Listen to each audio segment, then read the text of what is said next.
अरे मामा, इतिहास गवाह है, कानून की वर्दी का खौफ गुनहगारों की नींद उड़ा देता। लेकिन 19 मई 1992 की उस काली रात खौफ ने खुद वर्दी पहन ली थी। कर्नाटक के जंगल में बसा रामपुर पुलिस स्टेशन। रात के 12 बजे सन्नाटा इतना गहरा था कि सांसें सुनाई दे जाए।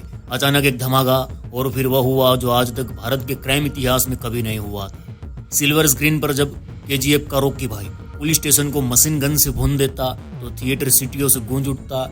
लेकिन रामपुर की उस काली रात 303 राइफलों की गोलियां पुलिस कर्मियों का सीना चीर रही थी। तब वहां तालियां बजाने वाला कोई नहीं था, वहां सिर्फ चीखें थी। और उन चीखों को सुनने वाला वह शैतान जिसने सरकार के गुरूर को मिट्टी में मिला डाला था।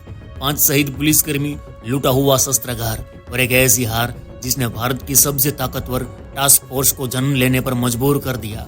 लोग कहते हैं वीरप्पन एक तस्कर था, मैं कहता हूँ वह युद्ध लड़ रहा था और रामपुर उसका पहला कुरुक्षेत्र था। तैयार हो जाए, क्योंकि आज आप सिर्फ एक कहानी नहीं सुनोगे रे, आप उस खौफ को जियोगे जो आज भी रामपुर की दीवारों में कैद है। ये वीरप्पन के आतंक का वह खूनी अध्याय है जिसे दुनिया रामपुर पुलिस स्टेशन हमला कहती और हम वर्दी का कत्लेआम कहते हैं। हम जो मजा मार ममा। कर्नाटक और तमिलनाडु की सीमाओं को जोड़ने वाला चामराजनगर का वह घना जंगल, जहाँ सूरज की रोशनी भी जमीन छूने से पहले दम तोड़ देती रहे, इसी जंगल के मुहाने पर खड़ा था रामपुर पुलिस स्टेशन। 19 मई 1992 की शाम तक ये जगह महज एक सरकारी इमारत थी। लेकिन आधी रात बीतते ही यह एक किलिंग ग्राउंड बनने वाली थी। स्टेशन के अंदर का माहौल बिल्कुल साधारण था। कुछ सिपाही अपनी ड्यूटी खत्म कर गहरी नींद में थे, कुछ पुरानी फाइलों में उलझे थे और कुछ अगले दिन की छुट्टी के सपने देख रहे थे। उन्हें अंदाजा भी नहीं था कि हजारों पेड़ के पीछे सैकड़ों आंखें उन्हें देख रही है। जंगल रेंग रहा था और उस रेंगते हुए अंधेरे का नाम था वीरप्पन। वीरप्पन का गिरोह कोई आम अपराधियों की टोली नहीं था रे। वो उस रात एक डेथ स्क्वाड की तरह आगे बढ़ रहा था। बिना किसी आहट के 40 जोड़ी शिकारी जूते स्टेशन को चारों तरफ से घेर चुके थे। पहला वार हथियार से नहीं, दिमाग से हुआ। सन्नाटे को चीरती हुई एक आवाज आई और पूरे इलाके की बिजली काट दी गई। अचानक हुआ यह ब्लैकआउट कोई तकनीकी खराबी नहीं थी, और मौत का संकेत था। सिपाही अंधेरे में अपनी टॉर्च ढूंढ रहे थे, अपनी राइफलें टटोल रहे थे। लेकिन बाहर खड़ा मास्टरमाइंड अपनी कलाई घड़ी देख रहा था।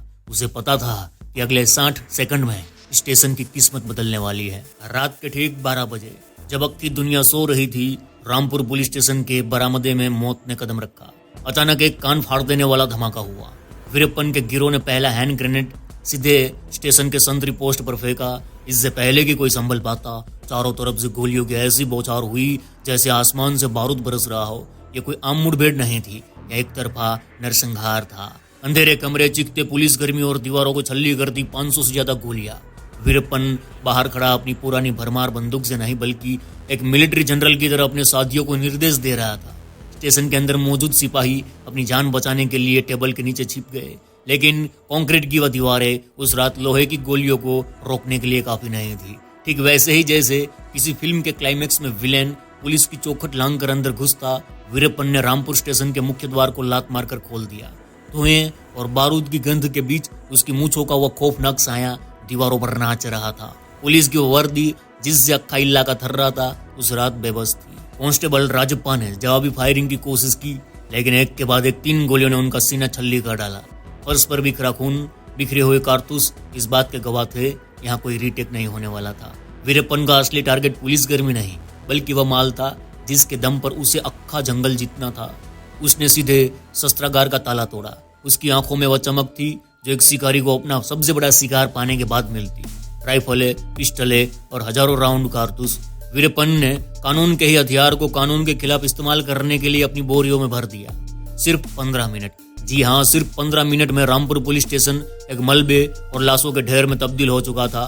वीरप्पन ने जाते जाते एक ऐसी दहाड़ लगाई जिसने कोलेगल के पहाड़ को कंपा दिया। वो जा चुका था, लेकिन पीछे छोड़ गया था 5 लाशें और एक ऐसा जख्म जिसने भारत के लोकतंत्र को सीधे चुनौती दे दी थी। जब गोलियों की गूंज थमी और बारूद का धुआं छटा, तो रामपुर पुलिस स्टेशन की दीवारों पर सिर्फ गोलियों के निशान नहीं ठहरे, वहां उन 5 जवानों का लहू था जिन्होंने आखिरी सांस तक हार नहीं मानी। लोग वीरप्पन की दहशत की बात करते, लेकिन आज हम बात करेंगे उस वीरता की जिसे इतिहास की फाइलों में कहीं दबा दिया गया। कांस्टेबल राजप्पा और कांस्टेबल एलंगोवन और उनके 3 साथी, ये वह नाम थे जिनके लिए वर्दी सिर्फ एक नौकरी नहीं, एक कसम थी। उस रात जब मौत उनके सामने खड़ी थी तो उनके पास भागने का रास्ता था, लेकिन उन्होंने मुकाबला चुना। एलंगोवन, जिनकी पत्नी नागवेणी अगले दिन उसके घर लौटने का इंतजार कर रही थी, लेकिन वह उस रात अपनी 303 राइफल को सीने से लगाए शहीद हो गए। सोचिए उस मंजर को, एक तरफ 40 खूंखार तस्करों का गिरोह और दूसरी तरफ मुट्ठी भर पुलिस वाले। अंधेरे कमरे में जब बिजली कट गई, ये जवान एक दूसरे का चेहरा भी नहीं देख पा रहे थे, सिर्फ आवाज और धमाकों के जरिए अंदाजा लगा रहे थे कि दुश्मन कहाँ है। वे लड़ते रहे तब तक जब तक उनकी आखिरी गोली खत्म नहीं हुई। अगली सुबह जब सूरज रामपुर की पहाड़ियों पर चढ़ा तो वहां का नजारा दिल दहला देने वाला था। स्टेशन की दहलीज पर खून जमा हुआ था। गांव के लोग जो रात भर धमाकों के सहमे हुए थे, जब बाहर निकले तो उन्होंने देखा कि जिन पुलिस कर्मियों से वे कल तक हंसी मजाक करते, आज वे तिरंगे में लिपटने की तैयारी में थे। शहीद एलंगोवन की पत्नी का वह बयान आज भी रूह कंपा देता। वह घर आने वाले थे, लेकिन वे ऐसे आए कि फिर कभी बोल नहीं सके। ये वह जज्बाती मोड़ था जिसने पूरे देश को झकझोर कर रख दिया। वीरप्पन ने सिर्फ 5 इंसान नहीं मारे, उसने 5 परिवार के चिराग बुझा दिए थे और कानून की उस गरिमा को जख्मी कर दिया जिसकी रक्षा की कसम ये जवान खाते। रामपुर की मिट्टी आज भी उन शहीदों की गवाही देती है। वीरप्पन शायद ये सोच रहा था कि वह इन्हें मारकर जीत गया, लेकिन हकीकत में इन जवानों की शहादत ने उस आग को भड़का दिया था जो आगे चलकर वीरप्पन के साम्राज्य को राख करने वाली थी। रामपुर स्टेशन अब कब्रिस्तान बन चुका था, लेकिन वीरप्पन के लिए उसकी सबसे बड़ी जीत का जश्न था। वह लाशों के बीच से गुजरते हुए स्टेशन के शस्त्रागार की तरफ बढ़ा। उसका मकसद साफ था, पुलिस की ताकत को छीनकर उसे अपनी ढाल बनाना। उस रात वीरप्पन ने जो लूटा उसने दक्षिण भारत के जंगल का भूगोल बदल डाला। शस्त्रागार का भारी ताला टूटने के साथ ही वीरप्पन के हाथ लगी 303 सर्विस राइफलें, पिस्टलें और हजारों राउंड जिंदा कारतूस। ये सिर्फ हथियार नहीं थे रे, वह फायर पावर थी जिसने वीरप्पन को एक तस्कर से आतंकवादी बना डाला। अब उसके पास वह गोलियां थी जो पुलिस की जैकेट और गाड़ियों के लोहे को चीर सकती थी। लेकिन वीरप्पन ने सिर्फ लोहा नहीं लूटा, उसने पुलिस का इकबाल भी लूटा। अगले दिन ये खबर सुर्खियों की तरफ फैली। पूरे हिंदुस्तान में खबर फैल गई कि डाकू ने सरकारी थाने में घुसकर कानून के रखवालों को मार दिया और उनके हथियार लेकर गायब हो गया। ये भारतीय प्रशासन के चेहरे पर एक ऐसा तमाचा था जिसकी गूंज दिल्ली तक सुनाई दी। रामपुर हमले के बाद आसपास के दर्जनों गांवों में दहशत का ऐसा आलम था कि पुलिस की वर्दी देखते ही लोग घर के दरवाजे बंद कर लेते। लोगों को लगा कि जब पुलिस खुद को नहीं बचा सकती तो हमें क्या बचाएंगी। अरे बिड़ू, आज के डिजिटल दौर में किसी जगह की रेकी करना आसान है, लेकिन 1992 में बिना किसी जीपीएस या ड्रोन के वीरप्पन ने रामपुर स्टेशन को एक डेथ ट्रैप में बदल दिया। ये कोई अचानक हुआ हमला नहीं था, ये महीनों की गई जासूसी का नतीजा था, जिसे सुनकर बड़े बड़े जासूसों के पसीने छूट जाए। वीरप्पन का सबसे बड़ा हथियार उसकी बंदूक नहीं, बल्कि उसका इन्फॉर्मर नेटवर्क यानी मुखबिरों का जाल था। रामपुर हमले से हफ्तों पहले वीरप्पन के आदमी भेष बदलकर स्टेशन के आसपास घूम रहे थे। कोई चरवाहा बनकर पुलिस की गतिविधियों पर नजर रख रहा था, कोई लक्कड़हारा बनकर यह देख रहा था कि रात को संतरी कहाँ तैनात होते और हथियार किस कमरे में रखे जाते। वीरप्पन को स्टेशन के अंदर की एक ईंट की जानकारी थी। उसे पता था कि किस सिपाही के पास कौन सा हथियार है और किस वक्त बैकअप आने में सबसे ज्यादा देरी होगी। उसने रामपुर को इसलिए चुना क्योंकि ये स्टेशन जंगल के ठीक मुहाने पर था, एक ऐसा द्वार जहां से हमला करके जंगल की गहराई में गायब होना चंद मिनटों का खेल था। लेकिन इस हमले के पीछे एक और खौफनाक वजह थी, प्रतिशोध। पुलिस ने वीरप्पन के कुछ करीबियों को हिरासत में लिया था और जंगलों में तलाशी अभियान तेज कर दिया था। वीरप्पन पुलिस को यह संदेश देना चाहता था कि अगर तुम मेरे घर में आओगे तो मैं तुम्हारे घर में घुसकर मारूंगा। अरे मामा, रामपुर पुलिस स्टेशन के मलबे से उठा बारूद का धुआं अभी शांत भी नहीं हुआ था। इसकी गूंज ने बेंगलोर और चेन्नई के सत्ता के गलियारों को हिलाकर रख डाला। ये महज एक हमला नहीं था, ये भारत सरकार की संप्रभुता को दी गई खुली चुनौती थी।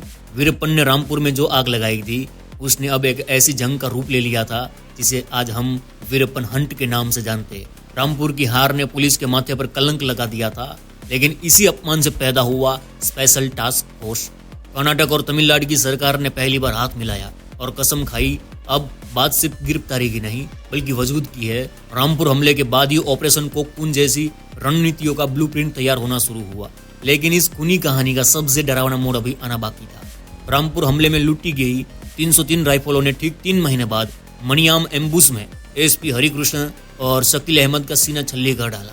वीरप्पन अब सिर्फ एक तस्कर नहीं रहा, वह एक ऐसा राक्षस बन चुका था जो खाकी की खुशबू सूंघकर शिकार करता था रामपुर पुलिस स्टेशन आज भी वहां खड़ा है। उसकी दीवारें शायद पेंट कर दी गई, लेकिन उन ईंटों में आज भी 19 मई 1992 की वो चीखें दफन है। ये स्टेशन गवाह है कि कैसे एक अपराधी के दुस्साहस ने अक्खे हिंदुस्तान की सुरक्षा व्यवस्था को घुटनों पर ला दिया था। वीरप्पन ने सोचा था कि रामपुर उसे अजय बना देगा, पर उसे नहीं पता था कि उसी रात उसने अपने अंत की उल्टी गिनती शुरू कर दी थी। शहीदों के खून के हर एक बूंद ने एसटीएफ के जवानों के अंदर वह प्रतिशोध भर दिया जो 12 साल बाद वीरप्पन की लाश के सामने ही शांत हुआ।